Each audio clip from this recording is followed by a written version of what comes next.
going to be hearing from Chief Drew right now, Police Chief of Newport News. I appreciate the respect and everything that you all have given us. There's just a lot of things going on here that we've got to settle down and get calm to. We wanted to get out some message to our community because it matters, right? The most important asset we have is our young people and our youth of this city. And our number one goal is to make sure that they're safe, and that's what they're doing right now as we speak. At 11:30, well, I guess I should start. I have Dr. Parker here with me, school superintendent. We've been in constant communication since the incident happened. Chief Johnson, I have Representative Brian Dugan from the FBI, and then we have a plethora of resources. The state police is here, numerous federal agencies are here, and the most impressive thing is the communication working together. But I want to share with you a little bit about what we know. Bear with me, because there's some things that I can't go into, and there's some things that I don't, but I will try to clear up some of the things that the community and concerns that we have going on, okay? 11:38 today, we responded to a call of a shooting inside here at Heritage High School. Officers responded. Inside, we had, as you imagine, a little bit of chaotic scene. It was to try to get things under control as quickly as we could, locate our shooter, and protect our students.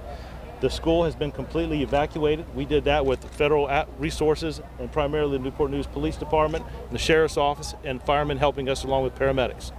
We transported 4, maybe 5 individuals to area hospitals. 2 are suffering from a gunshot wound. 1 has been struck in the side of the face area. 1 has been struck in the lower leg. Both of those shooting victims are 17. I have a male that has been shot in the side of the face and a female that's been shot in the lower leg. The reports I just got from the hospital is neither one are considered life-threatening. And I thank God for that. That is the most important thing, is those 2 individuals, first off. The individual has also been transported that had a sprained or broken arm.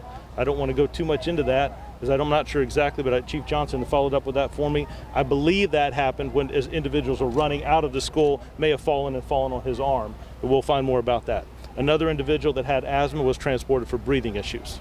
All right, we're hearing that there may be another that went straight to another hospital, but we know that we only have, at this point, two shooting victims. Once the school was evacuated, Chief Creswell handled the scene outside, along with Chief Johnson, myself and Chief Grinstead with the assets inside. Captain Hires, his precinct, facilitated getting the students out. I will tell you, the teachers did an amazing job. Students did an amazing job funneling through. We placed most of them, and Dr. Parker will probably be more elaborate than I am, but to outside the building towards the tennis courts, and he can talk to you a little bit about how we're getting students home. But at this point right now, the FBI and the police department are surgically going through and searching, along with state troopers, are searching every inch of the school. They've given us the master keys. We'll go through and check every room, every hallway, closet, gymnasium, library. I'm not rushing through that. I need to make sure that there's no one else inside that school. We don't believe there's anyone injured. It is very possible and probable we may find a student or a teacher, an employee that didn't answer right away, that might have been scared. It's in a closet or in a locked room. That we anticipate that. But that's what we're doing right now, is at least searching to make sure that everything's okay. I really I understand how chaotic it has been for parents to try to figure out what's happened and what's going on. I think the parents have done an amazing job. Family members that have come, I understand that just the uncertainty, is my child okay? So we're trying to get as much information out as we can. I will tell you that there's been some evidence recovered at the scene and in other parts of the school grounds. But I don't want to go into that because there's kind of 3 components we have working right now. We have our component at the hospital, making sure that our 2 victims are okay. I need to be constant updated on how they're doing. The second is the tactical exercise that's going on inside the building, making sure that everything is cleared and the buildings are safe and we don't have anyone else inside. The third component then is trying to find our suspect. There is some footage and some evidence there that we're looking at. We'll be working with the FBI and schools to give us some information, but I'm confident we'll be able to determine who this individual is. The why and all those things we'll follow later. We'll find that. But I need to make sure that people are okay. I cannot thank enough Dr. Parker and his staff. They just did a phenomenal job, sir. Chief Johnson and the fire department. I've been in contact with the city manager, Cindy Roth, immediately. So there's a lot of information going. Things are working the way we'd like them to see work. But I understand it is a little bit chaotic. And I understand that families not knowing what's going on with their loved ones, but I just appreciate so much the students and how the faculty and staff have responded, as well as the officers here. I'm going to step out of the way. Chief Drew, real quick, so the suspect is not in custody? The suspect is not in custody at this time. Is the suspect a student? We're trying to put all that together. Okay. Do you believe that the victims were known to the suspect? Yes. Could you elaborate on a fight that was going on in the cafeteria? Nope, before I all don't. this? Nope, I don't. Because there an active threat to the community So the right now? reason. So again, right? Let's just make sure we get accurate information. The most important thing is making sure that everyone's okay, clearing the school. There's a whole nother component of the department looking to see who this individual is and why that happened.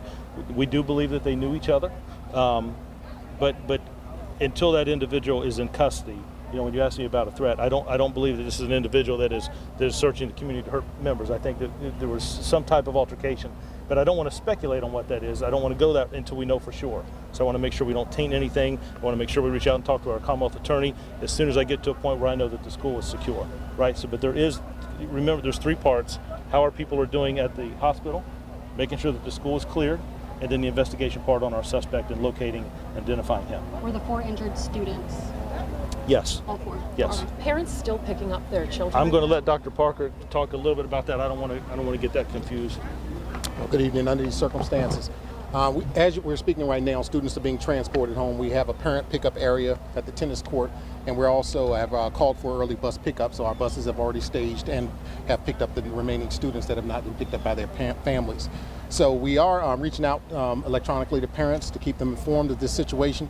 And we also want to confirm that all students are at home safely this evening. So we're working out details on how we'll do that.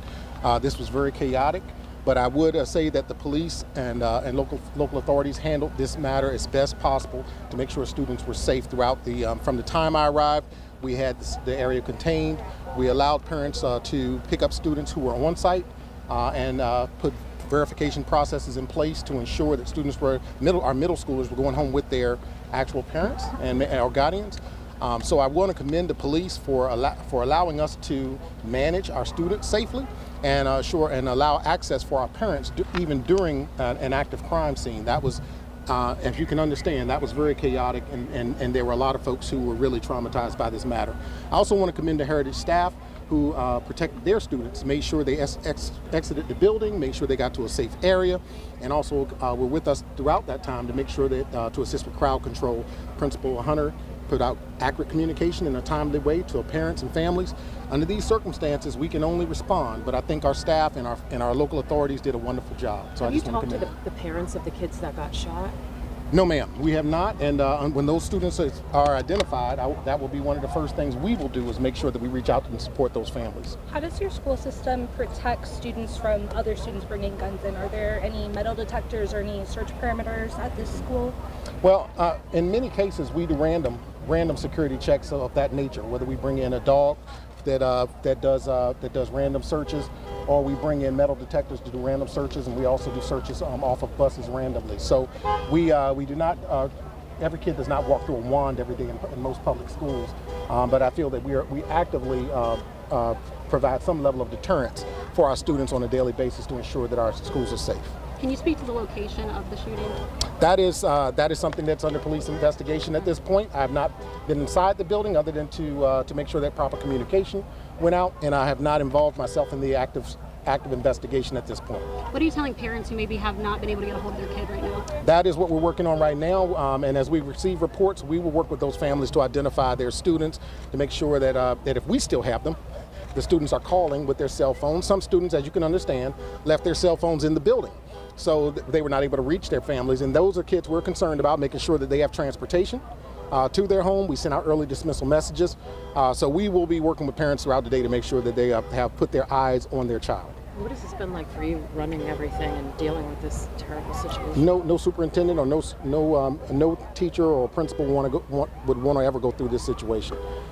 Just seeing the faces of our students and how afraid they were under these circumstances, and our staff who were traumatized. We have had grief counselors on board on the tennis court, talking to families, talking to students, and no one would want to go through these circumstances. And some of the kids that I was speaking with say they practice for this type of thing and that they had gone through drills. Tell me what you do to prepare for at-school shootings. Our primary approach is to shelter in place, make sure that you do not create a hard target.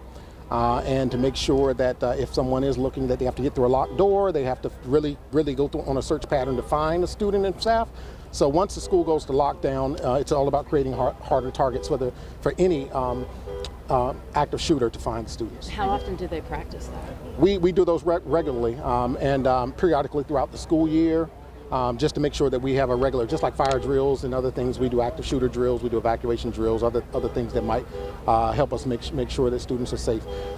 We know that we went to lockdown and students were sheltering in place for quite some time and then evacuated under police guidance. Given that somebody was able to get on campus with a gun and use that gun, do you anticipate discussions going forward about how you can lock down that security even better? Absolutely.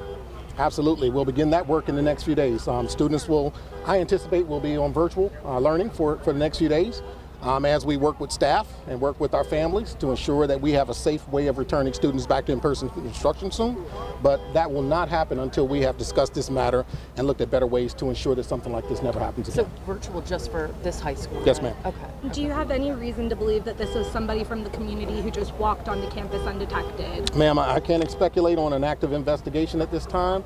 I know that Chief Drew and his team are working on those details, and we'll continue to provide updates on that. As for parent pickup, obviously we're all standing here, a ton of parents are here. I know no suspects in custody. Is it okay to still come get your kids in an orderly manner? Yes, I would say if you walk to that tennis court, you'll probably have to get through at least 30 police officers, law enforcement officers to get to that point. And we have staff in there making sure that parents are identified when they pick up their child. The bus drivers I see are loading now. I see the buses over to the right. And those buses are about to dismiss. So we feel confident that any parent coming on the scene right now can access their child. Okay. Thank you. Thank you. Thank you. Good job. All right, that is Police Chief Steve Drew and Newport News School Superintendent Dr. George Parker just wrapping up a news conference, sharing some brand new information about what took place at Heritage High School this morning in Newport News. We learned that inside the school, 2 people were shot, 2 teenagers. We learned a 17-year-old girl was shot in her lower leg and a 17-year-old boy was shot in the side of his face. Both of them were taken to the hospital and both of them expected to survive. Yeah, Chief Drew went on to say that he thinks the victims knew the shooter. This looks like just an altercation, he said. We also knew there are about, he thinks, maybe 2 or 3 other injuries. One of those are a sprained or broken arm. Another was an asthmatic episode. Now, those are just issues he thinks happened after the evacuation process, but those 2 that were shot obviously involved in this shooting. Chief Drew also said that he's confident they'll be able to find out who did this. Right now, they don't have much on this suspect. He says they're going to review the cameras inside of that school. And again, saying that he's confident this is going to be wrapped up. He's going to know what goes on here, what went on here.